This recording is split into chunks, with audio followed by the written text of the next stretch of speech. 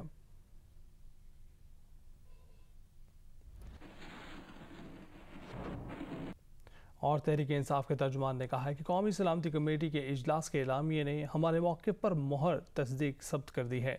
مراسلہ ایک حقیقت ہے اور اس حوالے سے چیئرمین پیپلز پاکستان تحریک انصاف عمران خان کا ایک ایک حرف سچ تھا۔ ترجمان تحریک انصاف نے قومی سلامتی کمیٹی کے اجلاس اور اعلامیے پر رد عمل دیتے ہوئے کہا ہے کہ قومی سلامتی کمیٹی کا اعلامیے میں ثابت کر دیا ہے کہ پاکستان کے اندرونی معاملات میں مداخلت کی گئی۔ عمران خان کا ایک ایک حرف سچ تھا۔ مراسلے کی تہہ تک پہنچنے کے لیے فوری عدالتی کمیشن مقرر کیا جائے۔ کہا کمیشن تحقیق کرے گا کہ کیا دستاویز میں ایک باضابطہ ملاقات کی تفصیل موجود ہے، کیا یہ حقیقت نہیں کہ ملاقات میں تحریک عدم اعتماد کا ذکر ہے، کیا پاکستان کی معافی کو عمران خان کے ہٹانے سے مشروط کیا گیا، سفارتکاروں کی اپوزیشن رہنماؤں اور منحرف اراکین کی ملاقاتوں کی کڑیاں ملانا ہوں گی۔ مطالبہ کیا کہ عدالتی کمیشن کی کارروائی مکمل اوپن ہونی چاہیے، بند کمرہ کارروائی قبول نہیں کی جائے گی۔